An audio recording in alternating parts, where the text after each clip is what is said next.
இந்த துலாம் ராசியில் சித்திரை, சுவாதி, விசாகம் இந்த 3 நட்சத்திரங்களுமே அடங்கியிருக்கு. பஞ்சபூதத்தில் காற்று குறிக்கக்கூடியதாக இந்த துலாம் ராசி பார்க்கப்படுது. இந்த துலாம் ராசி அன்பர்களின் குணநலம் எப்படி இருக்கும் அப்படிங்கிறத முதல்ல பார்த்துடலாம். துலாம் ராசிக்காரர்கள் காதலில் நம்பிக்கை இல்லாதவங்களாக இருப்பாங்க. இவங்க எந்த சூழ்நிலையாக இருந்தாலுமே இவங்க எடுத்த காரியத்தை முடிக்காமல் திரும்ப மாட்டாங்க. அந்த விஷயத்தில் வெற்றி பெறணும் அப்படின்னு உறுதுணையாக ரொம்பவும் நம்பிக்கையாக பணிபுரிவாங்க. துலாம் ராசியில் இருக்கவங்க எல்லோருமே பெருமைப்படும்படி தான் அனைத்து விஷயத்துலையுமே செயல்படுவாங்க. அதற்காக இவங்க தலைக்கணம் பிடிச்சவங்க அப்படின்லாம் நினைக்க வேண்டாம். இவங்களுக்குமே காதல், பாசம், அன்புன்னு எல்லா விஷயமுமே இருக்குங்க. எல்லாத்தையுமே அனைவருக்கும் சமமாக மதித்து நடக்கக்கூடியவங்களா இருப்பாங்க. எப்படின்னா ஏழை, பணக்காரன், சின்னவங்க, பெரியவங்க அப்படிங்கிற வேறுபாடு எந்த ஒரு விஷயத்துலையுமே காட்ட மாட்டாங்க. இந்த துலாம் ராசிக்காரங்க இருக்காங்க இல்லையா, இவங்ககிட்ட நம்ப முடியாத நிறைய நற்குணங்கள் இருக்குங்க.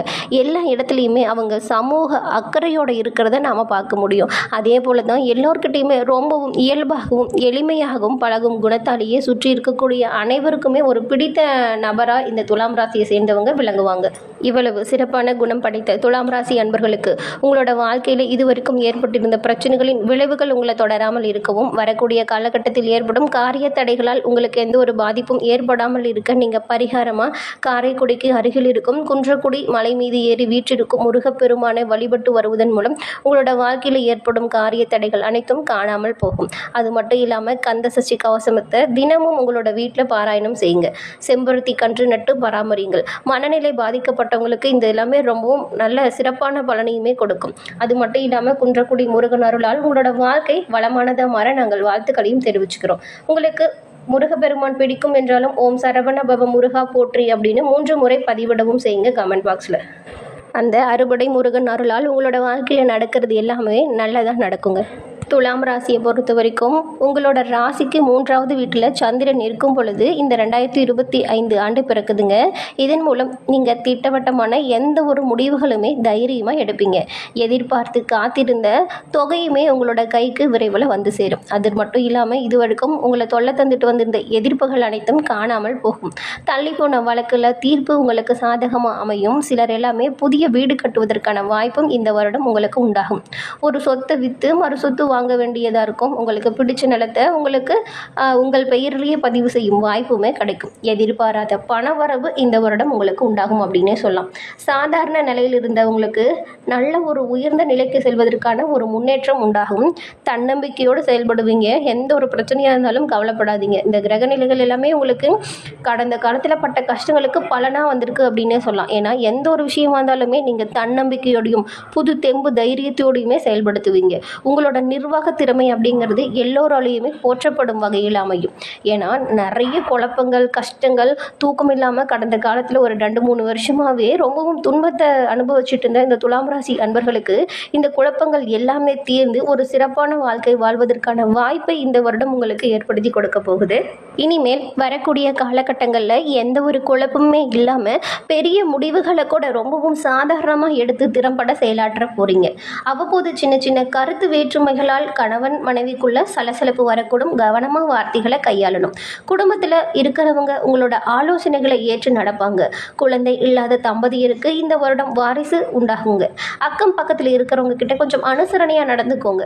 உறவினர்கள், நண்பர்கள் மத்தியில் உங்களோட மதிப்பும் மரியாதையும் உயர்ந்து காணப்படும். வார்த்தைகளில் கவனமாக இருக்கணும். விட்டு கொடுத்து அனுசரித்து போவதன் மூலம் நிறைய நல்ல பலனை நீங்கள் அடைய முடியும்.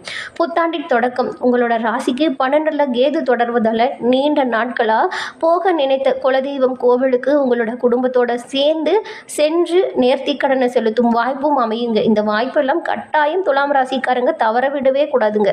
ஒரு வாய்ப்பு கிடைக்கும் பொழுது அதை பயன்படுத்திக்கிறது ரொம்பவும் நல்லது. உங்களோட நேர்த்திக்கடனை செலுத்திட்டு வாங்க.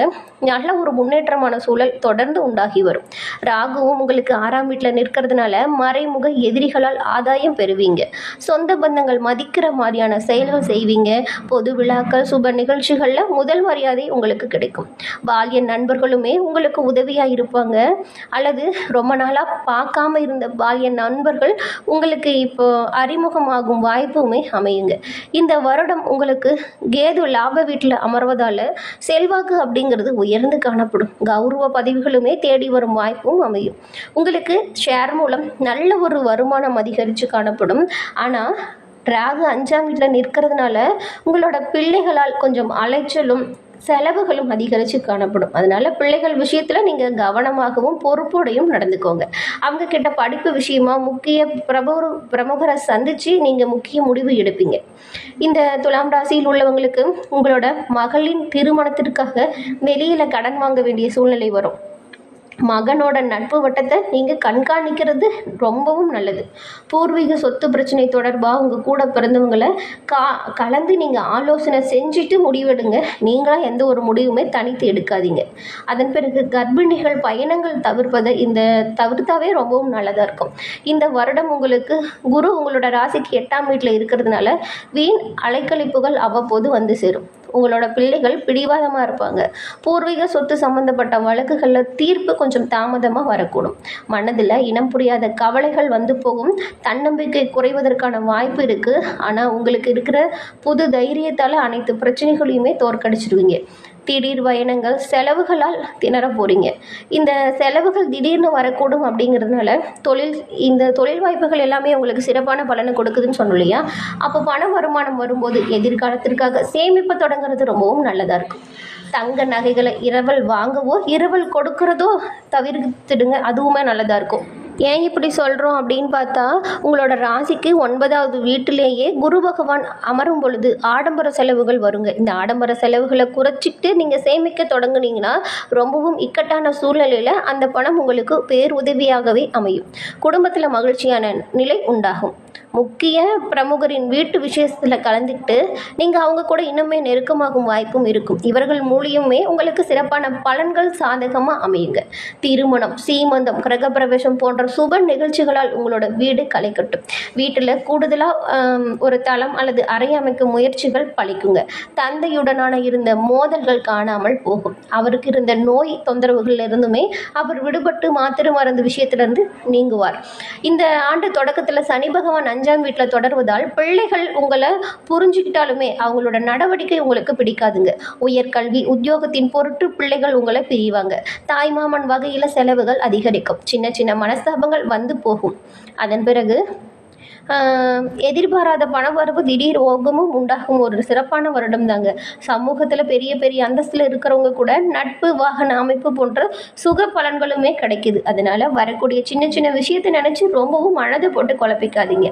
இந்த துலாம் ராசியில் உள்ள வியாபாரிகளுக்கு தொழில் தொடங்குனீங்கன்னா போட்டி போட்டுக்கிட்டு முன்னேறணும் அப்படிங்கிற ஒரு துடிப்பு உண்டாகும். வட்டிக்கு கடன் வாங்கியாச்சும் கடையை விரிவுபடுத்தணும் அப்படிங்கிறது எண்ணம் வரும். செய்யலாம், தப்பு இல்லை. ஆனால் ரொம்பவும் அதிகமான தொகை கடன் வாங்காதீங்க. ஏன்னா விரிவுபடுத்துறதன் மூலம் தொழில் வாய்ப்பு சிறப்பாக இருக்கும். அந்த கடனை அடைப்பதற்கான வாய்ப்புமே அமையும். உங்களின் மாறுபட்ட அணுகுமுறையால் லாபம் உண்டாகும். திடீர் லாபம், பெரிய நிறுவனத்தோட புதிய ஒப்பந்தங்களும் வந்து சேரும். மருந்து, உணவு, ரியல் எஸ்டேட் வகையால் இந்த துலாம் ராசி அன்பர்களுக்கு லாபம் அதிகரித்து காணப்படும். கூட்டு தொழில் பங்குதாரர்கள் உங்களை புரிஞ்சு கொள்ளாமல் அவ்வப்போது பிரச்சனை செய்யலாம். அதனால் கொஞ்சம் பணிந்து செல்வது நல்லதாக இருக்கும். துலாம் ராசியில் உள்ள உத்தியோகஸ்தர்களுக்கு உங்களோட பணிகளை முடிப்பதில் இருந்த தேக்க நிலை இப்பொழுது மாறும். மேல் அதிகாரிகள் உங்களை நம்பி முக்கியமான பொறுப்புகளை உங்ககிட்ட ஒப்படைப்பாங்க. வருடம் தொடக்கத்திலேயே பதவி உயர்வு, சம்பள உயர்வு மற்றும் புதிய வாய்ப்புகளை நீங்கள் கட்டாயம் எதிர்பார்க்கலாம். வெளிநாட்டு தொடர்பில் உள்ள நிறுவனத்திலிருந்து உங்களுக்கு அழைப்பும் வந்து சேரும். கணினி துறையில் இருக்கிறவங்க உற்சாகத்தோடு செயல்படுவீங்க. பணி சுமை கொஞ்சம் அதிகரித்த மாதிரி தாங்க இருக்கும்.